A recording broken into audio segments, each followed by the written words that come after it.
He'll be okay. He'll live.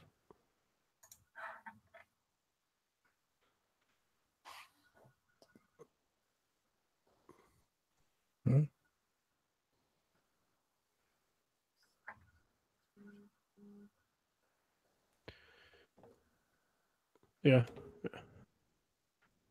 That's right. We play Louisville this week. Fuck.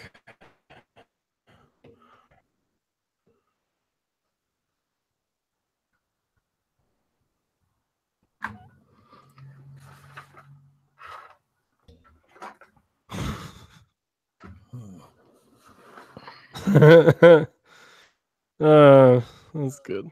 That's good. Toronto's awful.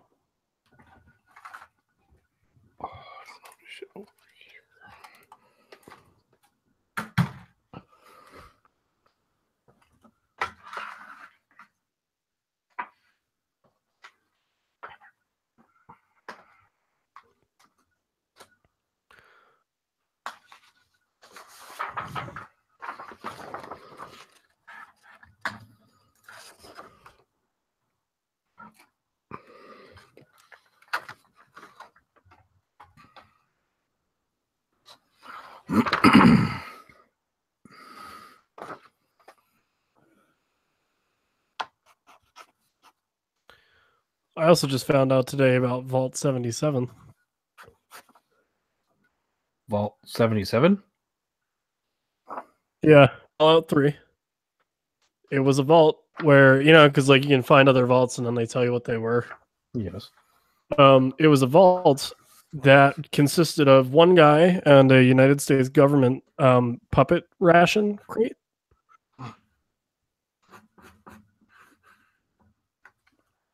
Which included Reverend Hound, who was the sheriff. It's really good. Hey, speaking of puppets, it's a cat. Yes, Kev? Yeah, hi, Pony. Why'd you write that? I don't know. He's not talking. Just making sure his sound works. Yeah, are you okay? I'm quiet. But I did go to a lot of trouble of like moving my enterprise, finding some paper, writing it out. I was just way too much. That was way too much effort.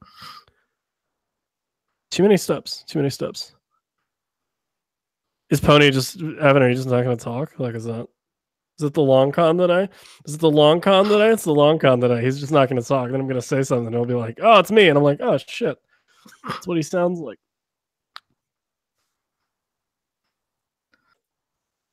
Great. Is his microphone working, or is he messing with us? I don't know. Probably a bit of both because he's a cheeky bastard. He could be both. Son of a bitch. Oh, we don't know if Pony's fucking with us because he hasn't talked or anything yet. And now that like he knows that we think mute his mic. No, his microphone's not muted. Everybody, it would say if it was muted. Not if he mutes the actual mic itself. Like, here, I can hit my fucking... So he could totally do the same thing. And he totally would. Ooh, but I can't actually hear him now, so I don't know. That doesn't... Ryan's just gonna swipe right for a couple minutes, I guess.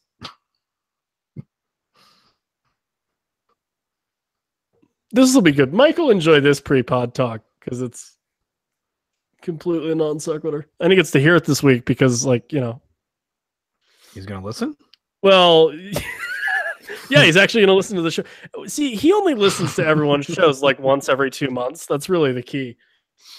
Is he'll be like, "Oh, another great episode of like 6 Point Weekend or whatever," and he'll be like, "Oh, I didn't fucking listen to that." They're like, "Oh, another really good USL show," and he's like, "I don't fucking know what those guys do."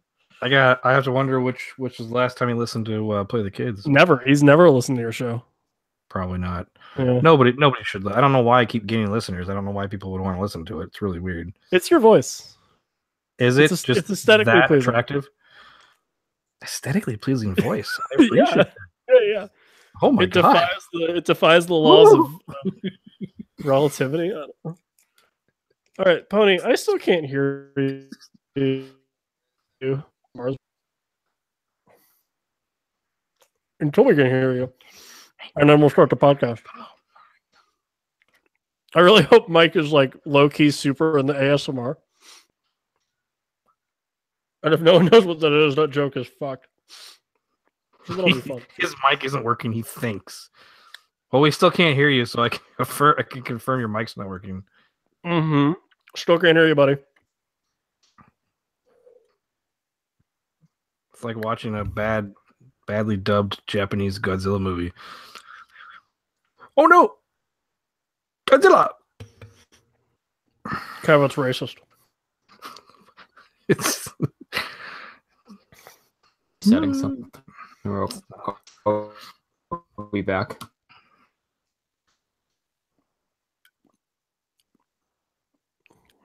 Wow, why is everybody having computer I trouble? told Phil that we were going to be fucking fine without him, and now this is what I'm dealing with.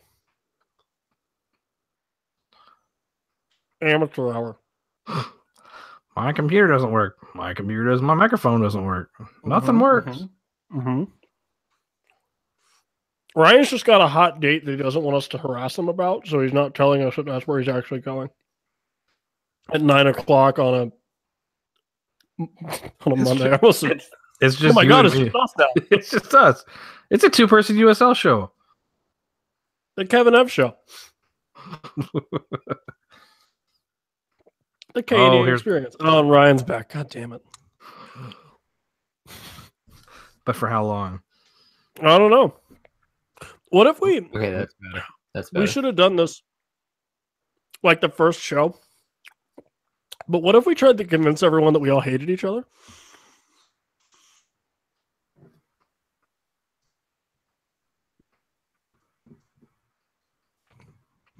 Oh my god, it's his shoot name. Holy shit.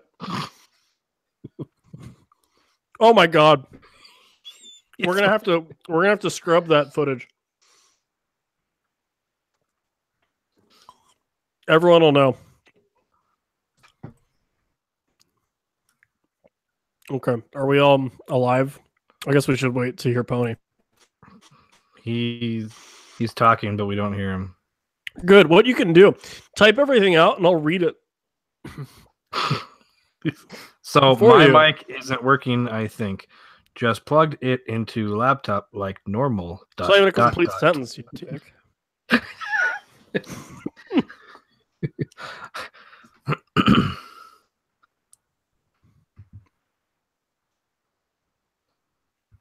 I'm trying to...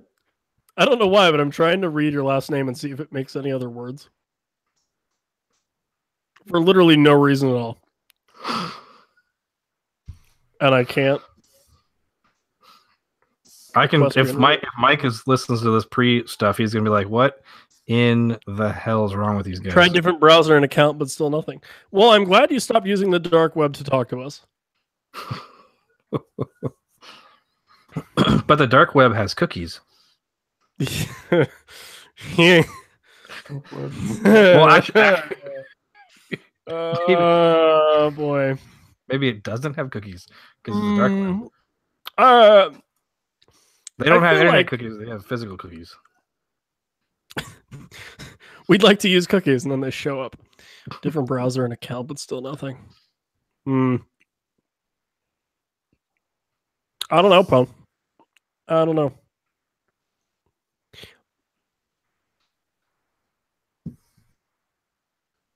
Everyone's favorite Pone star. That's not good. That doesn't work. You can start going to keep trying things. All right, Evan. Have fun. Good luck.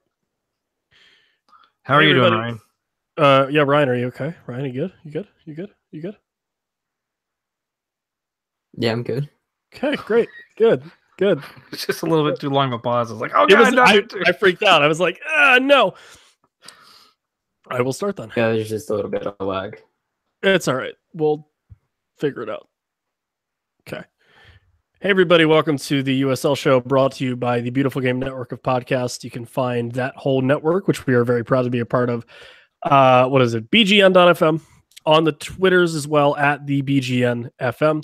give him a follow. Check out all of the like 9 million podcasts that Mike has convinced to like each other / exist. So it's really good stuff. This is the USL Show, and if you didn't know that, that's impressive. And if you did, welcome back. It's a weekly show where we talk about the United Soccer League, which is the best D2 league in the world, I guess, depending on who you ask. And the reason you're hearing this on Tuesday, by the way, instead of Wednesday, is because we have a date change in June for Pony, who may or may not be joining us tonight because technical difficulties. That'll be fun. But yeah, no, expect us on Tuesdays instead of Wednesdays now. Anyway, I'm your host as always, the usual velveteen voice of Evan Villella. Joining me, two of my soccer friends for now, hopefully a third. It is Big Kevin McCamish. Hey, my microphone works.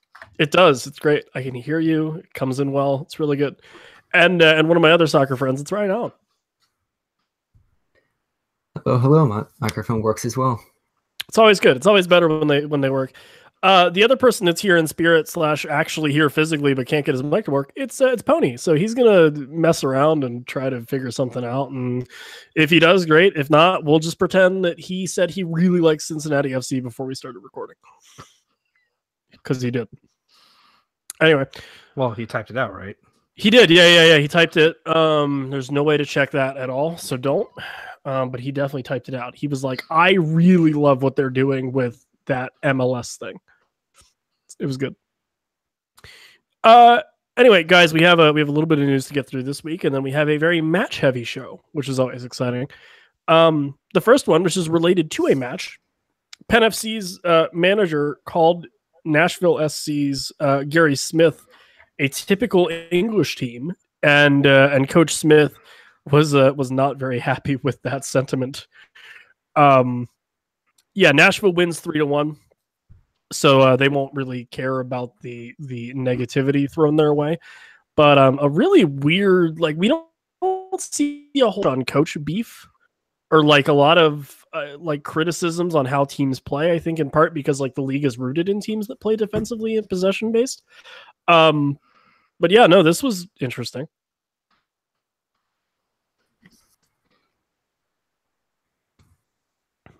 Yep. It's just gonna be you and me mostly, isn't it? Probably, yeah. Ryan's got some lag, so that's exciting. Yeah, Kev, is there merit, or is there like, I don't know, any money to like a coach being like, oh, well, this team plays poorly and we're going to play better than them, and then like you go and play, get beat? Yeah, well, I mean, that was part of the problem, was that they just got smacked, which I don't think anyone was really surprised by. But I mean, it's just such a weird, like, I don't know, like for me when it popped up, I was like, what? Like, why would you do that? Just because Gary Smith is English, I don't think that Nashville necessarily plays like an English team. Typical English team, if that's what the comment is. Because when I think typical English team, I think, low end Premier League, Route 1, low block, doing whatever you can and maybe nick a goal and try to win 1-0 or get a 1-1 draw and just try to avoid relegation. That's what I think typical English team. Yeah. And that's not Nashville. Like 11 James Milners or like 10 James Milners and 1 Andy Carroll or something. Like, exactly. No, and that's not what they are at all. Honestly, I'll eat a little bit of crow. Even though I thought he was going to be a good fit offensively.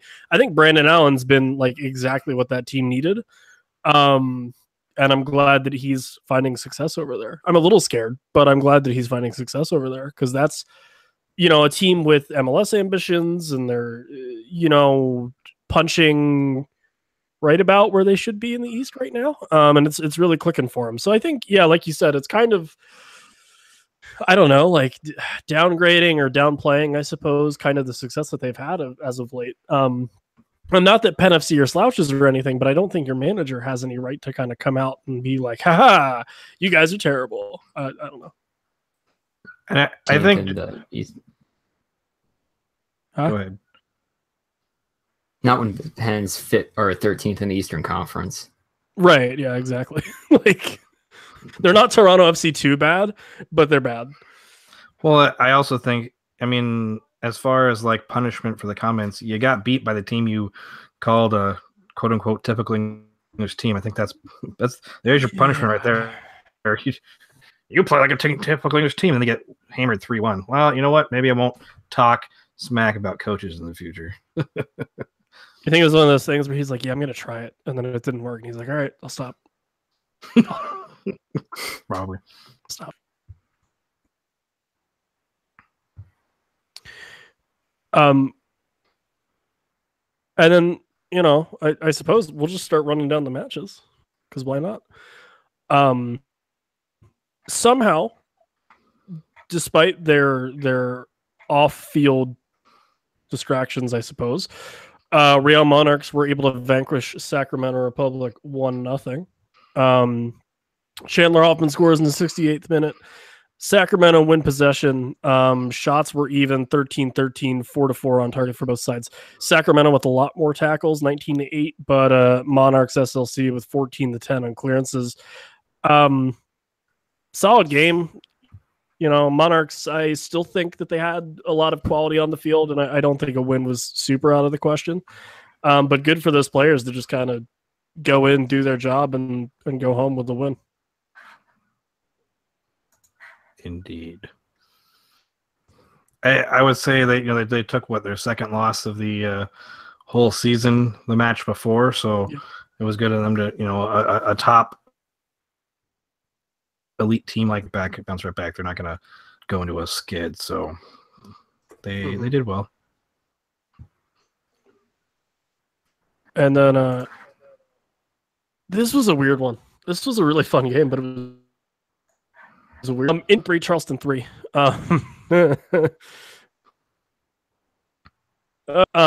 Sunnyside only scores worldies from 40 yards out, and I don't want to say that it needs to stop because I'm never going to get tired of watching it, but it's just really bizarre, and I don't know how long he's going to be able to keep scoring these kinds of goals. Although after the first one, I would have been like, he could have done that 10 more times and none of them would have gone in. And here we are. And then Jose Garcia Perez, not the one that plays for Newcastle, scores in the 86th, and then Indy gets a go-ahead goal in the 90th minute. But it's a 3-2 game at that point. Charleston got goals by O'Brien Woodbine and Atua Guerra, and then 94th minute, last touch of the game, Brian Nunga takes a shot from just outside the box or maybe just inside the box, and really cool finish and steals the point for Charleston. So one of those things I think we all kind of said that, Indy really needs to make Lucas Oil a fortress and get every point that they can, and they don't do it again. Yep. Which sucks. The game where this wasn't really a game, I think, where any of us was expecting 6 goals between them. No, I think 3 would have been a high-end estimate for any of us, maybe 4. Well, let's see. The most, 4 was the most any of us predicted. 4 total. Phil was thinking of, a 2-2 draw, but came up with a 3-3 draw. Close. So close. Almost close. Almost 3 points for him. And 7 yellow cards. 2 physical teams really going at it. But that'll be difficult for them if there's guys missing games with accumulation suspensions for sure.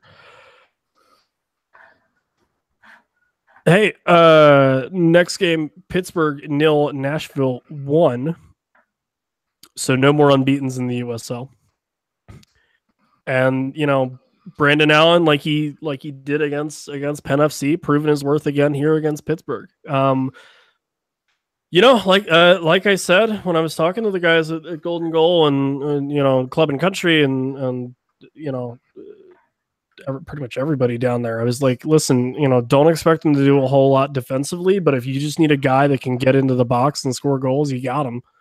And here he is with 4 or 5 goals, I think, in as many matches for the team, which is crucial for them just because that was the only thing really holding him back was just an out-and-out goal scorer. And now that they have it, top 4 team in the East, I could see, maybe top 2. I don't know. It depends on what other teams around him do. But I don't know about top 2, but I could see 3 or 4 with that. Now here's a question. Like, so what was holding Nashville back was just an out-and-out goal scorer. They got that. They're getting better. Right. What players tend to perform better if they find themselves in a better environment? So what may have been holding Brandon Allen back in his last environment? Well, Kev, as you're also familiar with, if you're a USL contracted guy on an MLS2 team, and that MLS club this week, the USL guy tends to take up the bench spot. And I think what was holding Brandon Allen back, and what might have held him back a little bit at Red Bull, was that he wasn't the guy necessarily. Mm-hmm. You know what I mean? Like, he was a big name, and he was a big signing, and he was, a big marketing tool, and did well for Bethlehem. But whenever Corey Burke would drop down, he wasn't the guy. It was Corey. Now, would that have been different given how Corey's done in MLS the last couple weeks? Maybe, but we don't know, and it's too late. But I think really Nashville, it's a better system for him because he doesn't have to be as Bethlehem or even Red Bull wanted him to be. And then he's the guy there. And for him, that's huge. Yeah, I think he just wants to be the guy. Which it's one of those situations where a player finds a team or environment that works for him, mm-hmm. and that player works for the team, and both just get better. So it's a good situation. Pittsburgh hosted this game, and their attendance was only 967. That seems a little low. Yeah, I would be curious, especially given the opponent. Yeah. I don't know. MLS side, Nashville SC. I don't know what happened there. I mean, I'm not saying anything bad because I don't want to say anything. I'm just genuinely curious. That seems like a low number. Maybe something was going on. I don't know because obviously I live in the. It was a Wednesday night fixture. Oh, was it? There you go. What do you say? It was a Wednesday night game. Oh, so that probably put a clamp on that. It would have been. I think it would have been more. It would have been more fun if the total passes would have been more passes than attendance. Because as Ryan put in the notes here, there were 816 total passes, but the attendance is only 967. So very close to one pass of the ball per person in the stands. Well, I mean, they're not going to be happy that I'm revealing one of their marketing or one of their theme nights for their games, but they are planning a night where Pittsburgh plays like Bethlehem or somebody where every person in attendance gets a pass dedicated to them. And what that is the player that is performing the pass, so sending the pass to the other player, has everyone gets a list of people in attendance, and they go down and they yell out John Torres, and they pass the ball, and then he gets crossed off the list, and then it's like that guy on the podcast that we kind of like sometimes, and they cross off Mike's name, and then his brother, and they cross off Kev's name, and they're like that guy with the beard, and they cross off Josh's name. It's really great. It'll be great.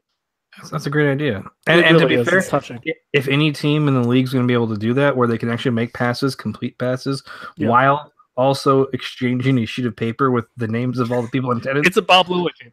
It's gonna. He's like, it'll be a Pittsburgh team. It'll be Bob Lilley team. See, Kev, Pony's really big into praising Lily Ball, and what a lot of people don't know is they actually throw paper airplanes at each other during the game. They're just so tiny that you don't know that they're there. It's really fascinating, and they're so good at it too. It's like soccer. It's like Magic's greatest secrets revealed. You just can't stop watching it once it's on.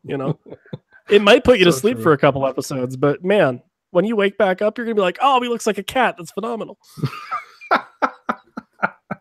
It's the best. Speaking of looking like cats and being phenomenal, Ottawa beat Toronto 3-0. Kind of close. Whatever. Yeah. Duba with 2 goals. Derby? What? Yeah, it's the Tim Hortons roll up the rim to win Canadian Derby. 3 people will get that joke. It'll be great. And what that was is Toronto won the right to lose their coach to Belgium. Anyway. Ottawa didn't give up 3 goals to Columbus this week. It's true. It's true. Ottawa did not give up 3 goals to Columbus this week, or ever, really. They might never get the opportunity. They still have so to claim that they're the best Canadian team. Wait, what? Yeah, I mean, Ottawa is the best Canadian team. In what universe? The Eastern Conference of either league right now, I think. Because Toronto FC, the first team, are not great either. Oh, they're just saying like right now. Okay, that's fair. Yeah, I don't think like in general, but I mean, hey, once the Canadian Premier League starts, they're going to be hey, right up the top top of that right? league. Top of that league. Ottawa won this match by 3 goals with less than 30% of the ball, which is amazing.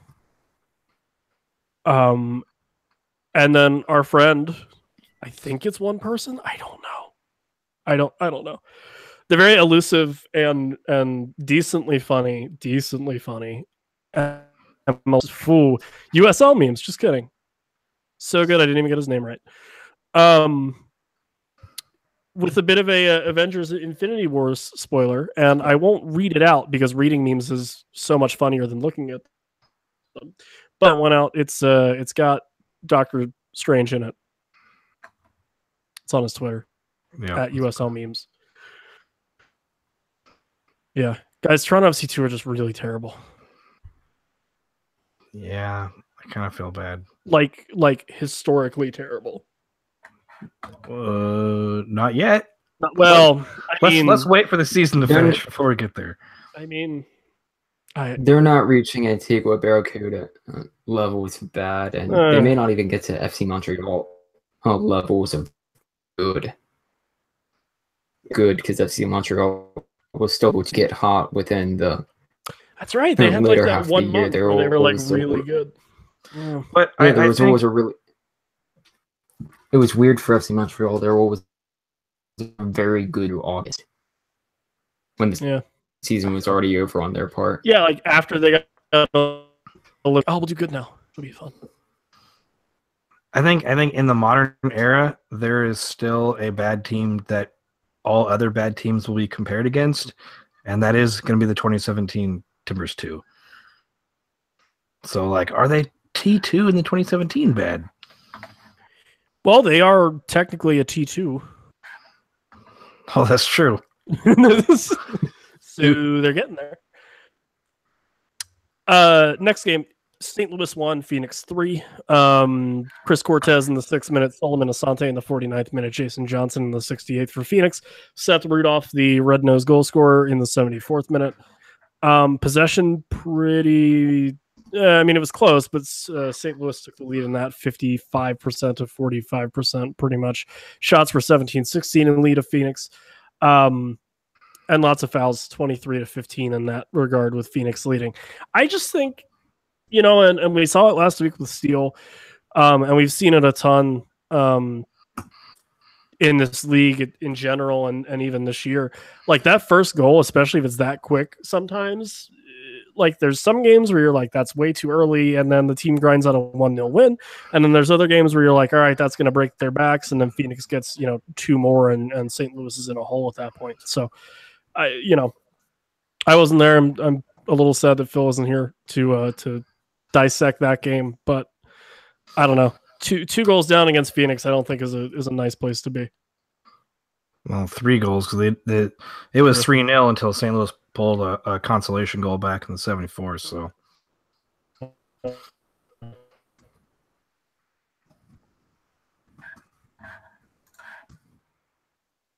and then a weird one. I actually watched this game. Red Bull 2-1, FC Cincinnati 2. Mostly Red Bull in the first half. To the penalty they won in the 62nd that Brian White put over the bar, which was really weird just for them in front of goal. And then Emmanuel Ledesma scores in the 65th minute, and then Danny Koenig in the 77th, which Koenig ties the record for career goals in USL with that one. And that acquisition they made with, was it Oklahoma City? last year looks really smart because he's a guy that can come off the bench and give you goals like he did here.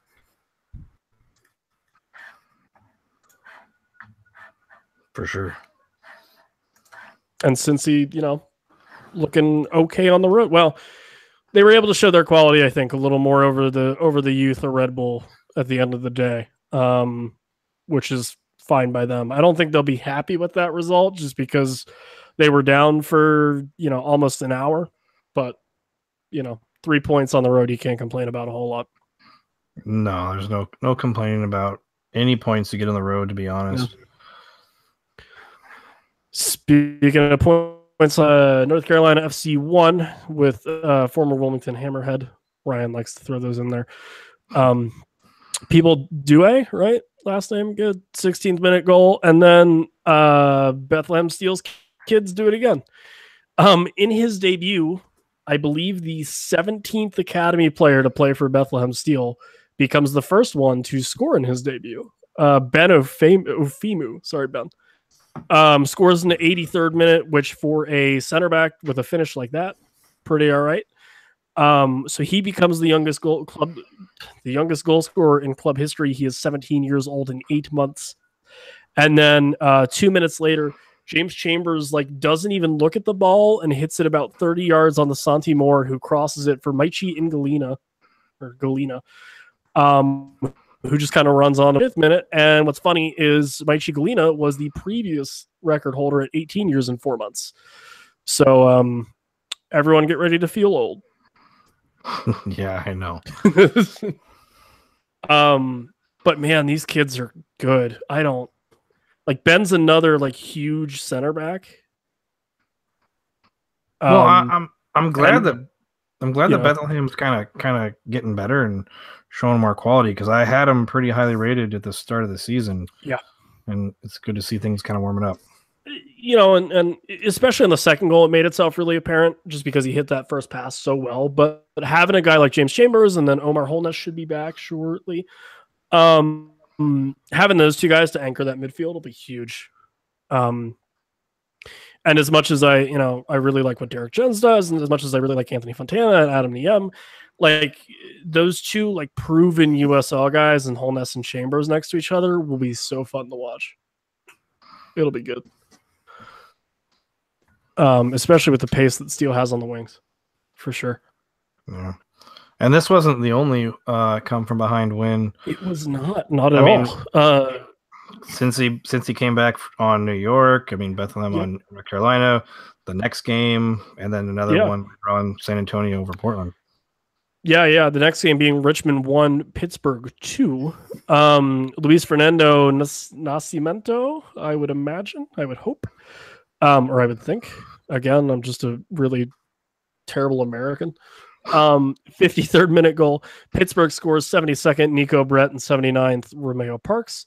I think Mongols tweeted it, or someone in the Pittsburgh fan sphere of people that I follow tweeted, if they could have 11 Nico Bretts, their lives would be so much better.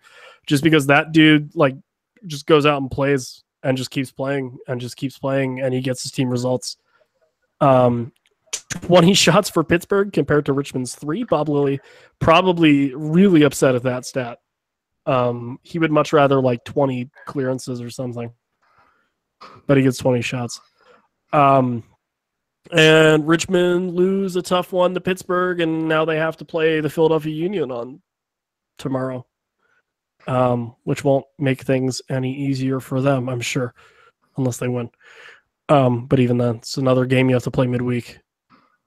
Yeah, but it's U.S. Open Cup. They'll if they know it's good for them, they'll throw everything they've got at the Open Cup tournament and see where it goes.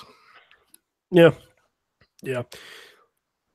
Because playoffs for and this is crazy to say in June, but playoffs for them, I don't think is a possibility at this point. Mathematically, I'm sure it is, but I don't see it on that side. No, I don't either. I know it's still kind of early. We're, I think, 12 games in for most teams, and it's a 32 game season. So you're something like that, 32, 34. You're over a third in. At this point, I think you kind of know where the teams are going to end up. Generally speaking, you can kind of be like, they look like a playoff team. They don't, and I don't think Richmond looks like a playoff team. Yep. Yeah. Next match, Charlotte 1, Ottawa 0. Jan Ekra will not stop scoring, which Charlotte is more than happy about. But man, Ottawa, they're so. I don't even want to say streaky. Maybe they are. They're just such a hard team to figure out. You don't really know what you're going to get from them. Except, and this is another example of that. Except that they just don't like to possess the ball. Because what was their last one where they beat Toronto 3-0? It was like less than 30% possession, right? And then this one they've had 31.7, so just a hair over 30. But it comes out to be a 1-0 loss. So yeah, it kind of is different that way. And what's crazy is I think they've really only had like over 30% possession in like a meaningful way, not like they were over 30% in this game because they were at 2%, like twice this season. And that's incredible to me because it's like they're getting results, but they don't have any of the ball.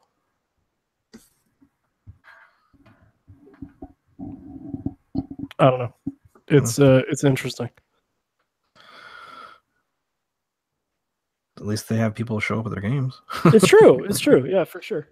And that's great. Because when another team that likes to, boast about attendance goes to another league, we got to have somebody say, hey, look at my numbers. That's my favorite take that I saw today on Twitter was like, oh, USL better watch out when Cincy leaves because no one's going to go to the games. And I'm like, I don't think that's like the be all end all for, I don't know.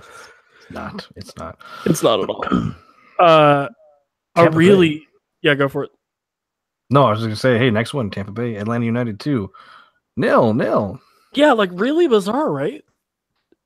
I wasn't expecting that one to be 0-0 at all. Like I felt that Tampa, still is usually pretty good at home, and Atlanta United has not shown that much. Like, right. I mean, they're showing flashes, like I think any two side will, especially like early in their existence. Two sides are like, hey, here's our young players, and here's occasionally they will do something fantastic that makes you go like, ooh, I can't wait for him to get good. But then most of the time it's like they just do things weird that you're just like, well, it's young guys making mistakes. So I was like figuring, hey, Tampa Bay at home, they got this, right? Yeah. Yes. And just to backtrack a little bit for your point on Atlanta United too, I think there's like so much like growing pain for having a two side. And it's kind of comforting to see that that's still the case, like regardless of who has the two side, because like I think a lot of us were like, oh my God, Atlanta United's going to have a USL team. And like it's going to be Andrew Carlton and like Romario Williams every week, just like killing people. And like it's not really been that, but like they do have some really talented kids. Anyway. I'm right there with you. I'm very happy that they're not doing well. Just because it's like you don't need like it's a two side. Don't come in here and them coming in here and be like, hey, we're gonna like you said, start killing the league. But they've got some good kids. Yeah, like I want them to do well, but I think I'm right there with you in that like I'm okay that they're not like using the same approach that they had to MLS where it's like, let's just bring in as many people as, or, that's a Cincinnati approach. Sorry. But like, let's find really, really good players and just run things. Like they're not, storing a bunch of young Argentinian kids. Not that there's anything wrong with that at all. But like they're using homegrown kids that are from Atlanta or Florida or whatever, and bringing them down and letting them play in USL, and that they understand that that's a huge experience thing for those kids. So, I know. I think unused subs guys were not super happy about Marcel Schaefer's red card.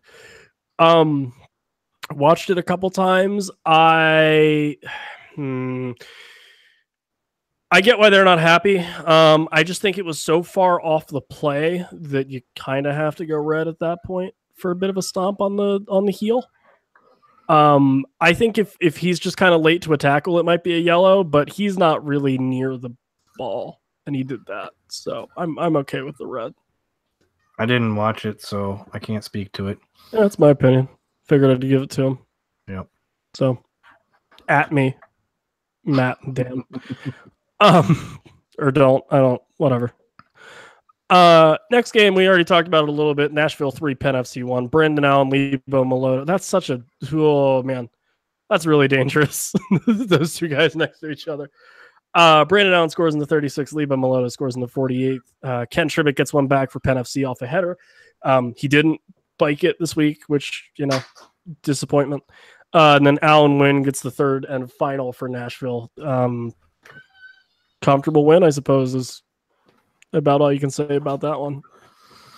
Yep, it's one of those things where it kind of shows, like we were talking about earlier with Brandon Allen getting comfortable and scoring goals. It's going to push Nashville up the table. So I can definitely see, like it was, like I just said earlier, they look like a playoff team.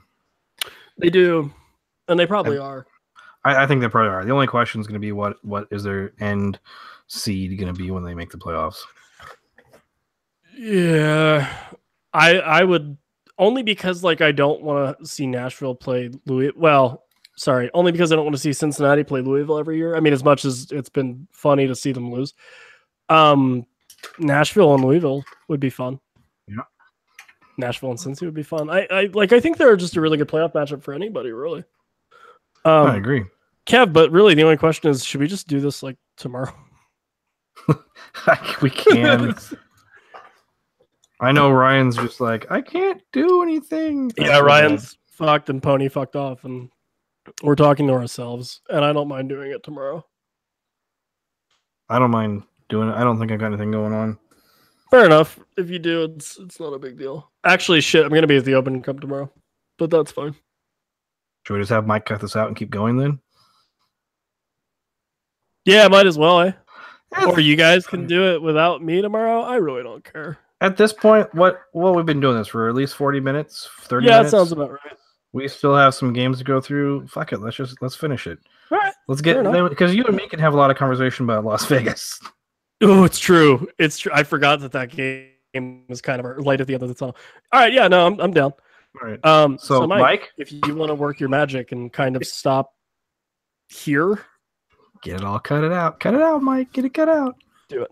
Or people are just going to be like, "Hey," see, and it'll be fun because we don't know where we left off. So my transition might be really rough. Playoff team.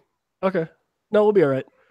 Kev, speaking of weird potential playoff teams, your Portland Timbers 2 played San Antonio and lost. Yeah, unsuccessful in that endeavor, but I don't think if we would have told you that you guys would have played 2-1 against San Antonio at the beginning of the year, you would have believed us. So.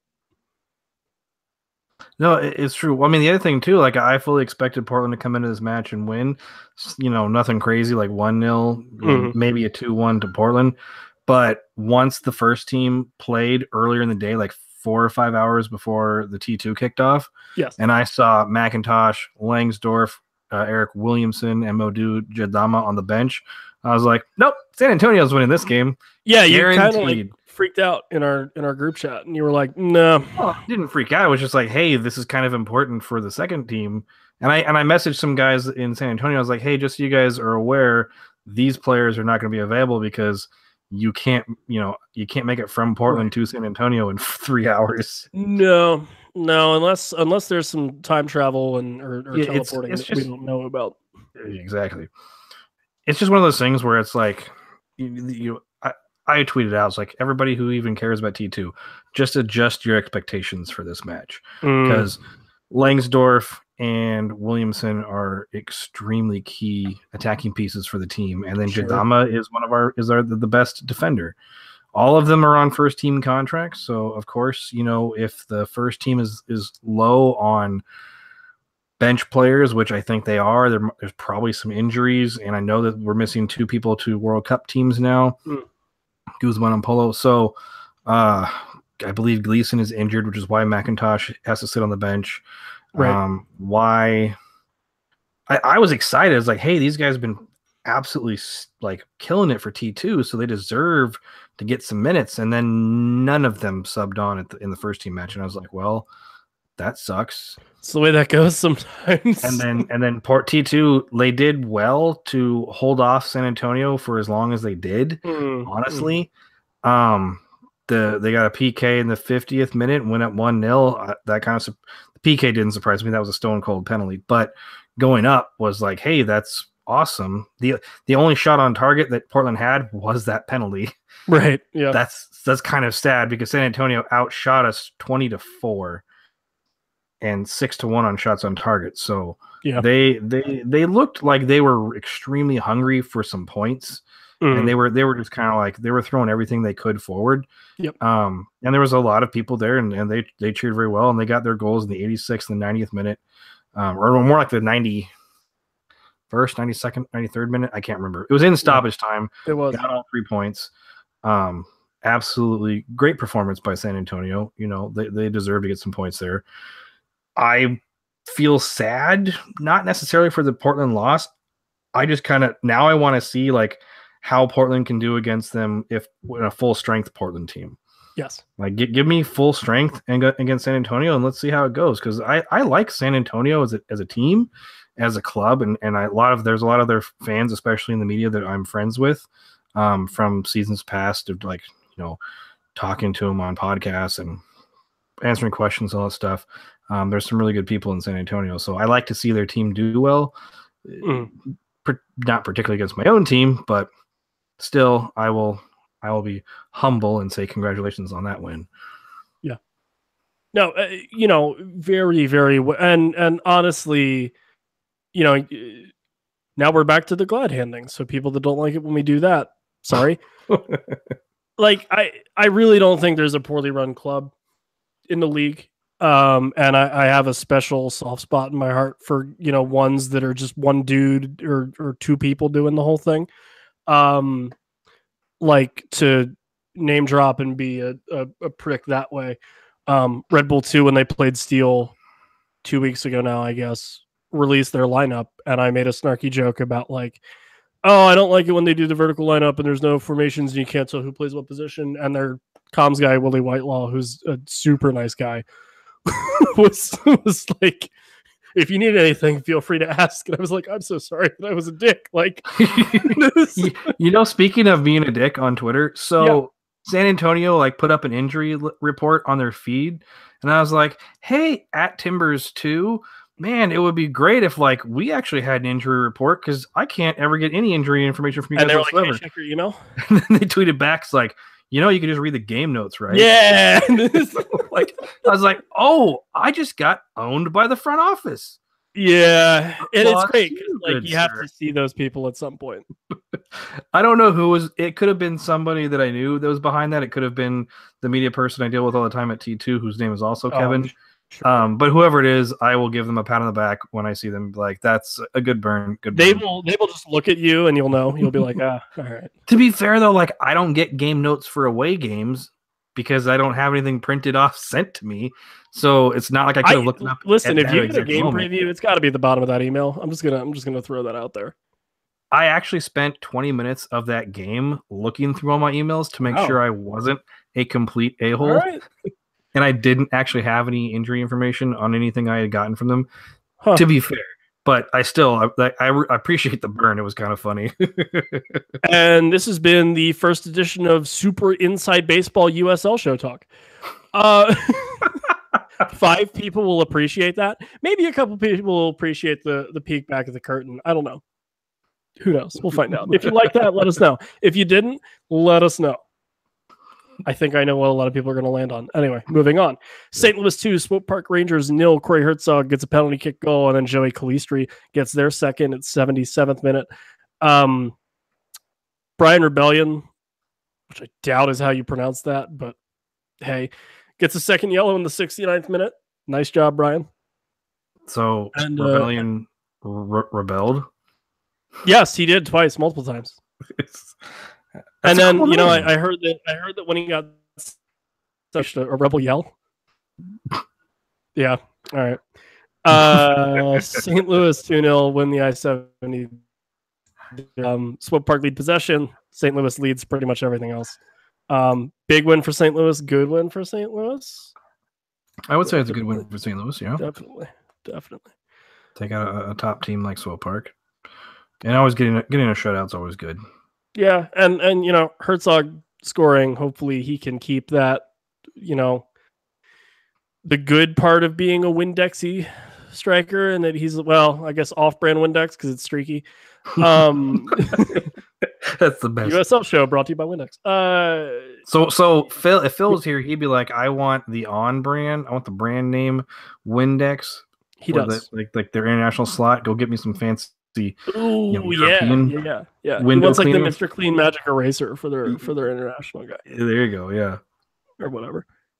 Phil, who now, and I'll make a visual joke on an audio podcast. It'll go over great, but find a picture or harass him on Twitter. Phil now just kind of looks like Neve from Catfish because he finally cut his hair.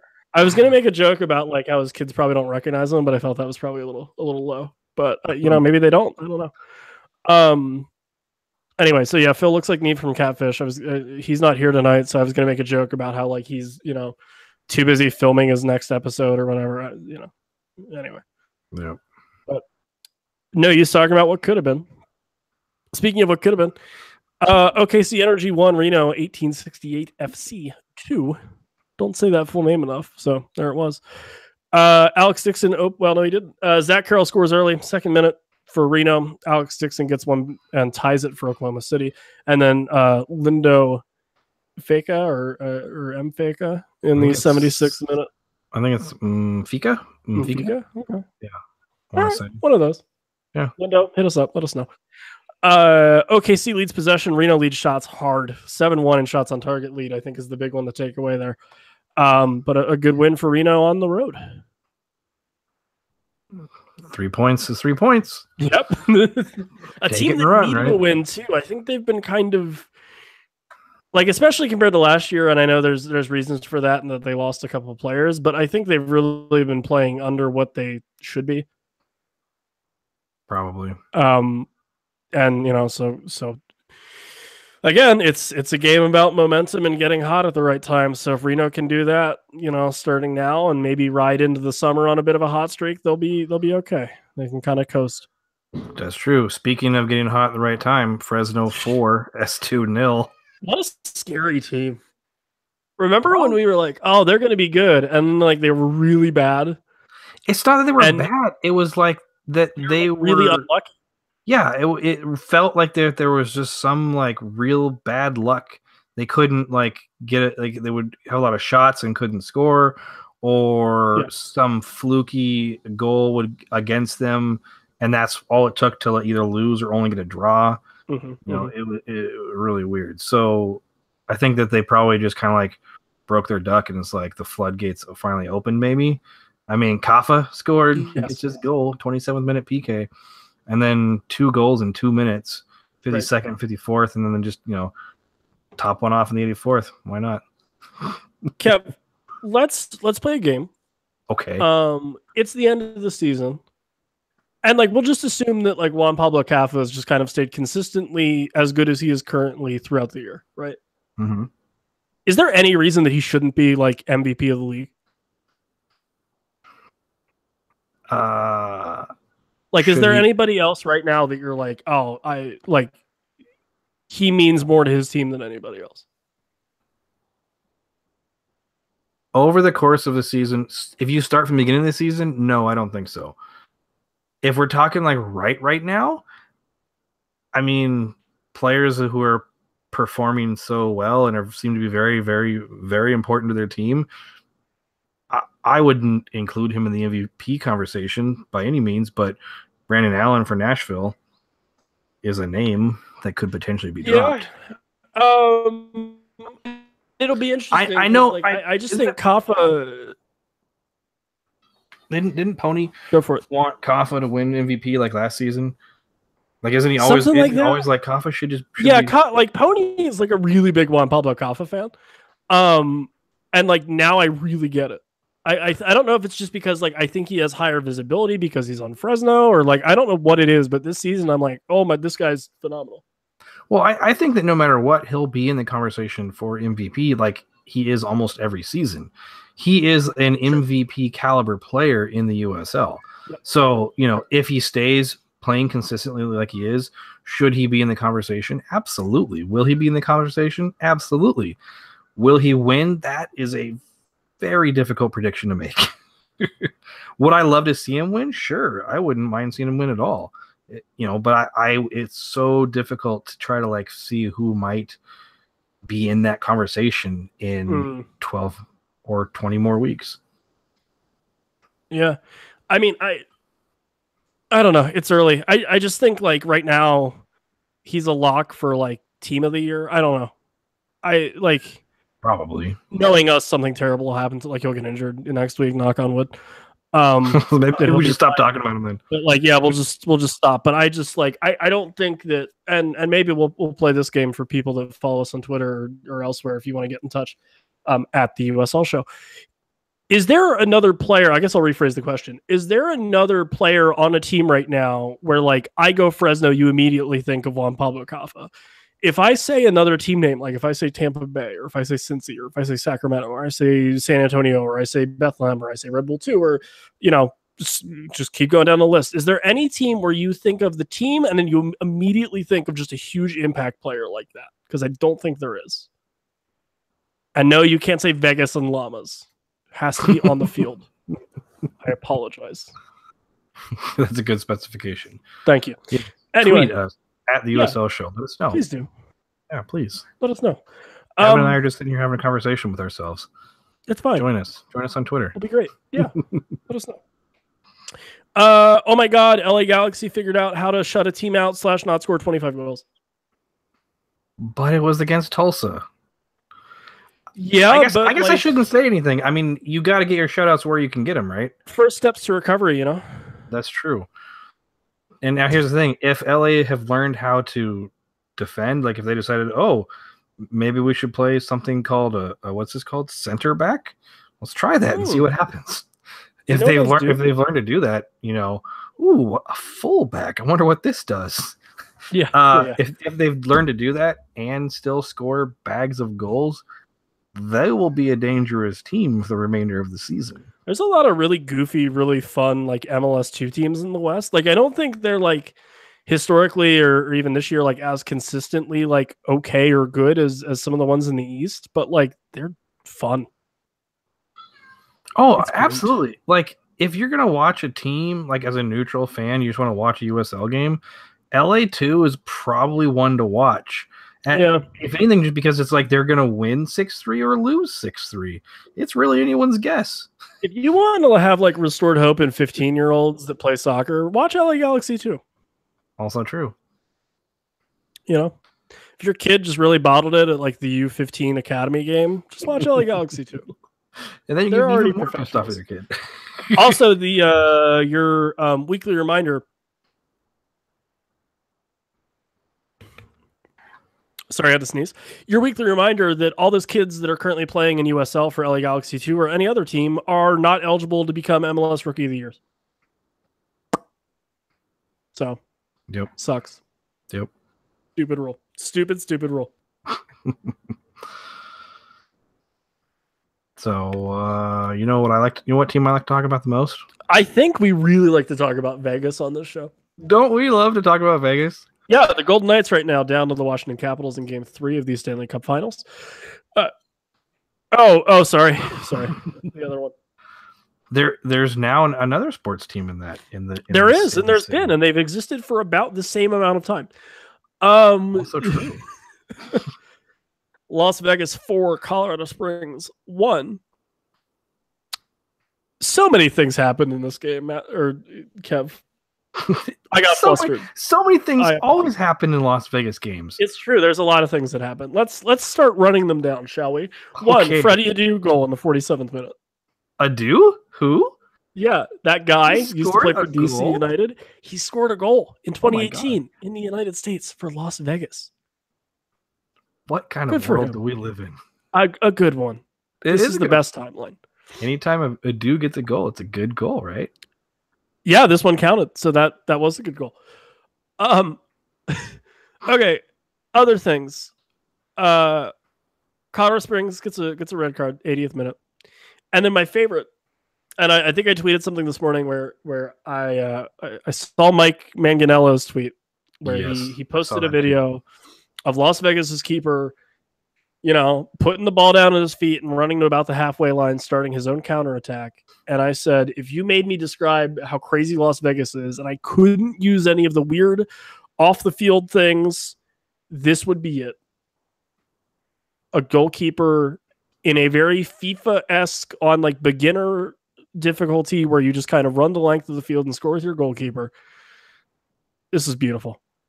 Oh, I am 100% on board with what Ryan says. Yeah. I'm convinced too. Like, this is the perfect description.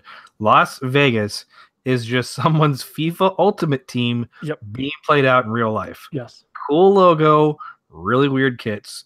The keeper running out to midfield because why not? Yep. Freddie Adu scoring a goal. Yeah. I mean, you have a player that just doesn't, and I'm not talking about Adu, but just having a player in general that doesn't seem to fit alongside other players in the lineup in terms of like name recognition. Or like someone where, and this will isolate people that have never played this, but like when you're in the loading screen and you can see the other person's team and you're like, what, like, why would you do that? Exactly. Like, why would you put like Ronaldo in with a bunch of MLS guys? And then it's like, oh, because it's really fun. That's exactly right. And then what ends up happening, you get your butt kicked by like a 13-year-old. Right. And that's probably who's running this team, honestly. I think the owner must be 13 years old. It's like Angels in the Outfield or whatever? Yes. Yeah. Yes. Or like Big Fat Liar with Frankie Muniz and Amanda Bynes and Paul Giamatti. No. I mean, Las Vegas is so much fun to talk about because I've said this in the past. It's performance art, like as soccer. And then Ryan's comment makes it even more better. Like it's even more accurate. It's someone's FIFA Ultimate Team literally being played out in real life. And Kev, just when we thought that, marijuana dispensary partnership and llamas and weird Johnny Cash mascot ridden in on a motorcycle by Chili's was, the apex. Those are all things that happened for those unaware. Were pinnacle Las Vegas Lights FC strangeness. Friends, they have a honest to God human being DJ in their locker room. Like a grown-ass man spinning the ones and twos in the locker room in real time. I was just thinking the whole time, like, how is that not some sort of fire hazard because of water? But here's the thing. Like, there's more evidence of why it's being run by a 13-year-old. Dubstep? If you're in high school, you're like, I'm gonna run a soccer team, like an entire actual real life soccer team. And I think the first thing on your list is like, I'm gonna have a DJ in the locker room, right? They are continuing Ryan Allen's theme here in that. You know what else happens when you play FIFA Ultimate Team? There's a soundtrack in the background. That's exactly right. And that's what it was. That's Police exactly is like, I need music to plan out my game plan or whatever. And they're like, what do you want? And he's like, I really don't care. Like, whatever. Like, I want like, we'll just bring in a DJ. He's like, I want dubstep. I have to plan. And they're like, oh, we couldn't get, Dead Mouse or Tiesto or, Martin Garrix or anybody. So here's this guy. I think this is what's happening. Like DJ 3 points. Someone owns this team, and they get high and they listen to dubstep. Yeah, it's true. They have themselves some extracurricular organic material and listen to dubstep and plan out the next week's. They're like, what do you want this team to be this year, owner man? And he's like 128 beats per minute. And they're like, okay. And he refuses to tell them anything else, and they just have to keep like throwing things at the wall and seeing what happens. And like I think it's like a gladiator thing, and like all of the people that work for the club are like standing down there like Russell Crowe, and they're like, "Are you not entertained?" And he'll give them like a thumbs up if he likes it, and a thumbs down if he doesn't. And that's how we end up with like, what do you do? I think that's perfect, which means Russell Crowe is going to be in the next forward for the team, right? Yeah, so the league actually reached out in an email and said, hey, you can't tell anybody that, but Russell Crowe is confirmed to be at Las Vegas' next home game. Yep. Yeah, and he promised. He's going to walk out there. He will. It's just going to happen. In his sandals and everything. I think that's kind of the best part about this team is like you literally just don't know what's going to happen next. LeVar Burton will come out and say, but don't take my word for it. And then like soccer game will happen or something. Topical references. Hey, everybody. How are we doing? And if we haven't lost you by now, Sacramento 1, Orange County 0. Jeremy Hull scores a penalty kick. Another red card in the Western Conference this week, which stop us if you've heard us say that before. Joe Amico gets one in the 90th minute, a second yellow, which also happened in the Tulsa game. So I don't know what's up with people getting second yellows in stoppage time for no reason. Yeah, it's not good for your team because it doesn't affect the outcome really and screws your team over for the next game, right? Yeah, pretty much. Not good. Stop doing it. I think a lot of it, I have not seen a lot of this stuff, but in weeks past and what I've seen this week, it's a lot of players are like, I know that you the adrenaline's pumping, you feel aggrieved by maybe the ref's call, but a lot of them, it's like it was as obvious could be, and this goes for MLS as well. And you're sitting there like flipping out about the call against you. I'm like, you went studs up, you got a yellow. Be lucky it's not a red. Stuff like that. And that's just like a random example, not something I've actually even seen. But it's just the players are getting a little overreactive, I think, to some other stuff. Mm-hmm. Shout out to the Tower Bridge Battalion. Their front office go. It's to the point. Totes. You know, next week I think they should come back with like a do the soccer.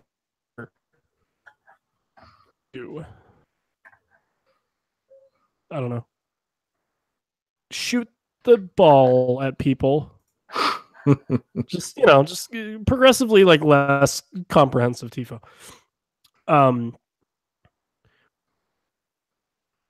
Yeah. Kev, I think we did it. Just you and me, buddy. Just us. It's the Kevin F Show. New name, new ownership. Not new ownership, new name. Technically, we could even have Pony back, and it could still be the Kevin F Show. That's true. Be like Ed and Eddie. Yeah. Kev, Evan, and Ev. Something like that. Or something. I don't know. Which one of us is more Ev, though? You know? You are. You're more Ev. He's more Pony. Yeah. Well, I don't know. Like, I feel like he's not the elder statesman, but he's the elder statesman of the Evans on the podcast. Yes. By a good chunk. So, like, I feel like you'd have to call him Evan. You know, seniority. No. Okay. All right. No, I don't know. I just feel like you're more Evan, and he's Pony. Yeah, it's one of those things. Like, I can't like. It's weird for me to call him Evan for the most obvious reasons. Also, my name. And I talk to myself enough in third person. I see. Yeah. Since I didn't do it last week, I'll just leave you some airspace to plug whatever you want, really, within reason. Sure. Yeah. I got nothing though. Yeah. That'd be so funny. You're just like, oh, I just deactivated all my Twitter accounts. I got nothing. Well, I still have all the Twitter. If anybody wants to at me for any reasons, good, bad, or you just like my sultry voice, at KMcamish PDX or at PTK Podcast. I can Twitter. I can do the tweets. I do that stuff sometimes. Yeah. Despite how busy life is. Always time to garbage post on Twitter. Oh, yeah. It's always time to throw out 140, 280, whatever characters it is now. Yeah. Hey, if you guys want to follow along with the madness that is the USL Show on Twitter, at the USL Show, you can also check us out, theuslshow.com. There you will find a link to our Patreon. If you support us in any way, shape, or form monetarily, thank you. Didn't have to do that, but you did, and it means a lot. Also, check out our good friends, Soccer Loco, on the website. Top box. It's blue. It's a Soccer Loco. Click on that. Order something. If they like leave if there's like an optional space for comments, say hi DK, DIKE. That's my boy. He'll be flattered.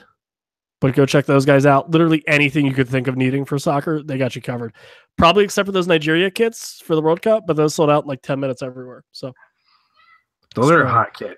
They're really hot, but like I could never wear one because I'd look horrible in them. Like a tripped out leprechaun. It'd be great.